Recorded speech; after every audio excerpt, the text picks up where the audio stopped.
It was another busy Monday morning at a bustling corporate office in downtown Atlanta. The hum of printers, the soft click of keyboards, and muffled phone conversations filled the air. Employees shuffled through the halls, clutching their morning coffee, preparing for the week ahead. Among them was Carla Thompson, a diligent and composed woman in her early 40s, with a reputation for her meticulous attention to detail and unwavering professionalism. She had recently started a temporary role in the company's compliance department, a position that required her to observe and assess processes quietly, as she always did. But no one knew Carla's real purpose for being there. Standing tall and confident, Carla radiated calm intelligence. Her braided hair was neatly styled, and she wore a tailored navy suit that exuded quiet authority.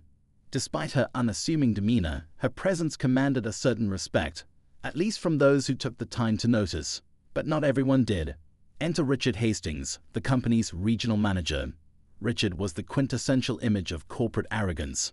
In his mid-50s, he wore his power like a badge of honor, often misusing it to belittle those he considered beneath him. His crisp white shirt was perfectly pressed, his designer tie immaculately knotted. Yet his outward polish was a stark contrast to the condescending tone he often used to assert dominance.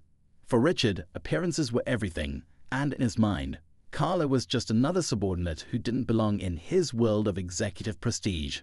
Carla's first week had passed quietly, with her observing team dynamics and jotting down notes in her small leather notebook. She asked simple but pointed questions, always maintaining her polite tone, even when met with dismissive answers. Richard, however, had taken notice of her presence, not in a curious or welcoming way, but as a thorn in his side. On this particular morning, Richard was in a foul mood. A major client had pulled out of a deal, and as was his pattern, he sought someone to take the brunt of his frustration.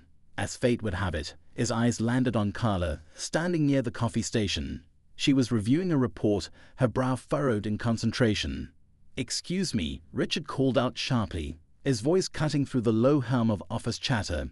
Carla looked up, meeting his gaze with calm curiosity. "Do you work here, or are you just pretending to be busy?" He sneered, his words drawing the attention of nearby employees. A few exchanged uneasy glances, but no one dared intervene. Carla maintained her composure, giving him a polite smile. "Good morning, Mr. Hastings. I'm reviewing the compliance report you requested." Richard chuckled, shaking his head. "You know, you people are all the same. Always finding ways to drag your feet. I don't have time for excuses. Just get it done, if you can." His voice dripped with disdain, his gaze narrowing as if daring her to retaliate. For a moment, Carla considered responding, but she chose silence instead, her expression betraying nothing. She simply nodded, clutching her notebook tightly. Inside, however, she felt the sting of his words. This wasn't the first time she had faced such treatment, but it never got easier. As Richard walked away, his laughter echoing through the hall, Carla resumed her work, her mind a storm of emotions. She reminded herself of the bigger picture, of why she was there.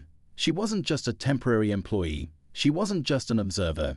Carla Thompson had a mission, one that would soon reveal her true identity, and Richard's world was about to turn upside down. In the days that followed, Richard's behavior only grew worse.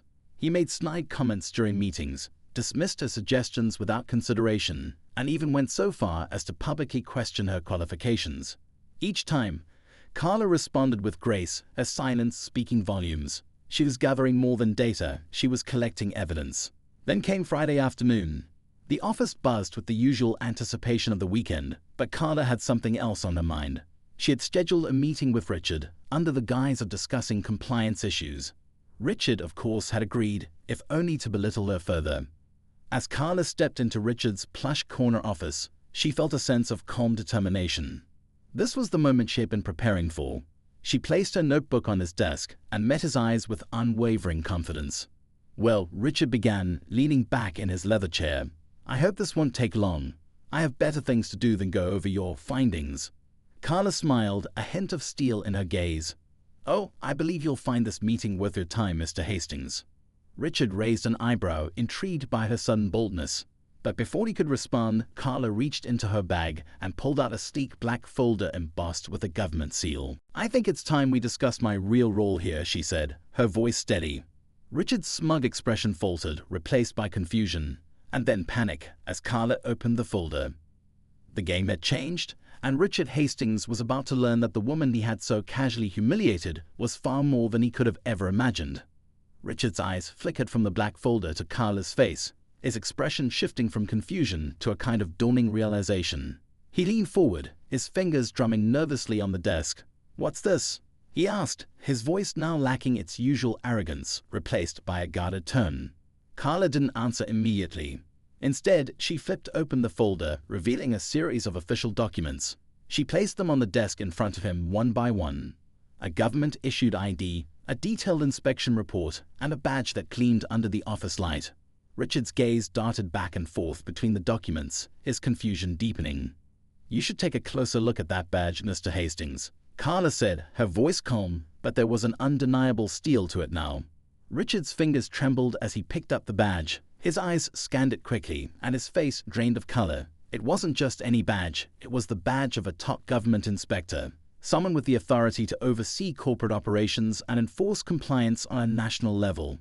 "No," Richard muttered, his voice shaking. This can't be right." But Carla's expression remained unyielding. She had anticipated this moment, had prepared herself for it, and now the pieces were falling into place. She had known that Richard, with his inflated sense of power, would never have suspected her true identity. She had played her part perfectly, just another employee in the office, quietly making notes, unnoticed and underestimated. But now, in this small, dimly lit office, the game had shifted. "I'm not just here to review compliance reports, Mr. Hastings," Carla continued, her voice steady. "I'm here because your company is under investigation for a series of violations, and you specifically are at the center of it." The words hung in the air between them like a heavy fog, and for a moment Richard couldn't speak. His mind raced, trying to process the information. He had always prided himself on knowing how to manipulate people, how to keep things under control. But in the face of Carla's calm authority, he felt small, vulnerable. "This is a misunderstanding," Richard stammered, his usual confidence nowhere to be found. "I don't know what you're talking about. I've done everything by the book." Carla's gaze never wavered. She knew the truth. She had been tracking the company's shady dealings for weeks. How they had circumvented regulations, how they had covered up violations, how they had put profits over people. And now, with each passing day, they were getting closer to the truth. Richard's attempts at denial were growing weaker, and Carla could see the panic creeping into his eyes. She knew he would try to salvage the situation, to manipulate the narrative in his favor. But this time, it wouldn't work. Carla had seen enough corruption in her career to know exactly how to bring it to light. And Richard, with all his arrogance and pride, was no different from the others. "You can't get away with this," Carla said, her voice firm, but not without a trace of sadness. "The evidence is already in the system. The investigation is only just beginning, but I'm here to make sure it ends with you." For a moment, Richard remained silent, staring at the folder in front of him, his fingers clenching around the badge. Then, with a forced laugh, he leaned back in his chair and looked Carla up and down, his eyes narrowing. "So you're going to bring me down, huh?" Richard's words were laced with disbelief, almost as if he still thought he could talk his way out of it. "You think anyone is going to believe you over me? I'm the one with the power. I'm the one who runs this office." Carla didn't flinch. She had heard this type of bravado before. People like Richard always thought they were untouchable, that their position in the world made them immune to consequences. But Carla knew better. "You're wrong," she said quietly. "You're not the one in control anymore." Richard stood up abruptly, his chair scraping loudly against the floor. He paced the room, the tension in his movements betraying the fear he was trying so hard to hide. Carla watched him, her expression unmoving. She could feel the weight of the situation building, the anticipation of what was to come. But she remained calm, knowing that the first step in this process was the hardest for someone like Richard to face. The realization that his world was about to come crashing down. He stopped pacing and faced her again, his eyes now filled with a mixture of anger and desperation. "You can't do this," he snarled. "You don't know who you're dealing with. I've worked my whole life to get to where I am, and I'm not going to let some government agent ruin everything." Carla's lip curled slightly, but her expression remained steady. "It's not just me, Richard. It's the system. And it's bigger than you. You've been breaking the law, and now you're going to answer for it." Richard's face reddened, and for a split second, Carla thought he might lash out. But instead, he took a deep breath, his shoulders sagging as the reality of the situation began to sink in. He knew he couldn't talk his way out of this. "You think you're so much better than me, don't you?" he muttered, his voice low. You think I'm just some corporate monster, someone you can take down because you're wearing a badge."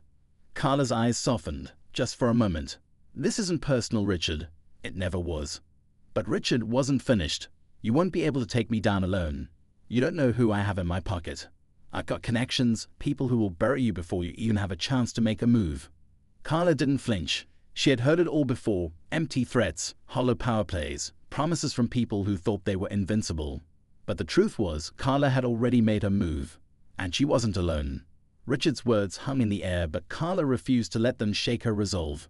She had seen the worst of the corporate world, had faced off with people like him time and time again. But this time, it was different. This time, she had the law on her side. Just as she was about to speak again, the door to Richard's office suddenly opened, and a tall, stern-looking man in a dark suit stepped inside. His presence was commanding, and he wasted no time in locking eyes with Richard. "I think we need to have a word," the man said, his voice calm but firm. Richard's face paled, and Carla could see the recognition in his eyes. This was no ordinary government agent. This man was someone higher up, someone with enough power to make Richard's connections look insignificant. And just like that, the tension in the room shifted. Carla knew that this was just the beginning of something much bigger, and Richard Hastings was about to find out just how far the law was willing to go to take him down. Richard's eyes flickered toward the man in the dark suit, his chest tightening. The newcomer's arrival was like the final nail in his coffin.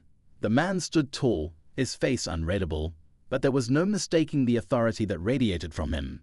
Carla, who had been quiet until now, noticed the change in Richard's demeanor. His bravado was crumbling, piece by piece. He was no longer the confident manager who had belittled her just days ago. Now he was a man whose world was beginning to unravel.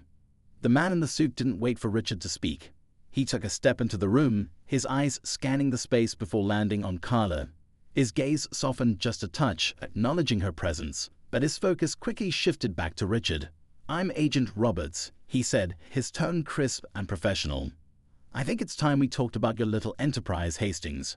Richard's face turned an alarming shade of red, and his hands balled into fists at his sides. He could feel the walls closing in around him. His mind raced, but the words wouldn't come. He was being cornered by people who were far more powerful than he could ever pretend to be. "What is this?" Richard finally managed to choke out, his voice barely a whisper. "What do you want?" He could barely bring himself to look directly at Agent Roberts, knowing that the man's presence in the room meant the end of everything he worked so hard to build. Carla watched the exchange, a calm demeanor hiding the storm of thoughts running through her mind. This wasn't just about him anymore. It was about something bigger, something that had been brewing in the shadows for far too long. She knew that Richard's downfall was inevitable, but what troubled her was what might come after. The system of corruption in place wasn't just a few bad decisions made by one man. It was systemic, and it reached far beyond the walls of this office. "I'm afraid it's not a question of what we want, Mr. Hastings," Agent Roberts said, his voice even. "It's about what you've been doing, and what you're going to do about it now that the truth has come into light." Richard opened his mouth to protest, but no sound came out. His mind spun, trying to find a way to talk his way out, but deep down, he knew that nothing could save him now. The evidence had been gathered. The investigation had already moved past the initial stages. The more he tried to fight it, the more hopeless it seemed. There were too many people involved, too many eyes watching, and too many secrets that were about to be exposed. Carla, meanwhile, stayed silent, but her thoughts were far from still. She was beginning to wonder just how deep the rot went within this company. The violations she had already uncovered were just the tip of the iceberg. She had heard rumors, whispers from employees who feared for their jobs, from people who knew things they weren't supposed to. But now, seeing the fear in Richard's eyes, she couldn't help but feel that this was only the beginning of a much larger problem. As the minutes ticked by, the tension in the room grew heavier. Richard's posture slumped, and for the first time, Carla could see genuine fear in his eyes. It was a fear that had little to do with the investigation itself and more to do with the unknown consequences of what was about to unfold. He had no control over the situation anymore, and that realization was eating him alive. Agent Roberts stepped closer to Richard, his gaze sharp and unwavering. "You should be worried about more than just your job, Mr. Hastings. This goes beyond corporate compliance. This is about a network of corruption that's been operating under the radar for far too long, and you've been a part of it." Richard shook his head, his voice cracking. I don't know what you're talking about. I've done nothing wrong." His eyes darted between the government agent and Carla, desperately searching for an escape. But there was none. Carla could see that Richard was trying to hold onto some semblance of control, but it was slipping through his fingers like sand. She knew what was coming next. It was the part of the investigation where people like Richard would try to make deals, try to save themselves, to throw others under the bus. But Carla wasn't interested in deals. She was interested in justice, and she had seen too many people like Richard, those who thought their power, their wealth could protect them from the consequences of their actions. "Mr. Hastings," Carla said, her voice cutting through the thick tension in the room. "You can deny it all you want, but the truth doesn't change. The files are in our hands. The testimonies have been gathered. You've been part of a scheme that's harmed countless people, and now you're going to face the consequences." Richard's eyes widened, a flicker of panic crossing his face as he realized Carla wasn't backing down. She had always been polite, always played the part of the quiet employee. But now she was a force, an unstoppable presence, and Richard knew it was too late to backpedal. I don't know what you think you're going to accomplish," Richard muttered, his voice barely audible. "You think you can bring me down with this?" He gestured weakly at the documents on his desk, as though they were nothing more than a nuisance. "I've got people who will protect me. I've got connections. You can't just—" "Oh, we can," Agent Roberts interrupted, his voice cold. "And we will." The words hung in the air, heavy and final. Richard's shoulders slumped, and he looked like a man who had lost everything in one moment. The wall of arrogance he carefully constructed for years was crumbling, leaving him exposed and vulnerable. Carla stood in the background, watching Richard with a mixture of pity and resolve. She had known this moment would come, but even now, seeing it unfold, it was hard to shake the feeling that something much larger was at play. She thought about the people she had spoken to, the employees who had shared their stories of fear and intimidation, the whistleblowers who had been silenced by threats. All of it was part of the same ugly truth. The corruption wasn't just at the top. It was woven into the very fabric of the company. Agent Roberts turned to Carla, his expression unreadable. "You've done good work, Miss Thompson," he said quietly. "But this is just the beginning. We need to dig deeper, and we need to be prepared for what we might find." Carla nodded, her thoughts already racing ahead. She knew that the investigation was far from over. In fact, it was only just beginning. The more they uncovered, the more dangerous it would become. She could already see the shadow of the storm on the horizon, and she braced herself for what was to come. Richard, meanwhile, was lost in his own thoughts. His mind was spiraling, trying to think of a way out. But deep down, he knew the truth. The game was over, and no amount of bluster or empty threats could change that.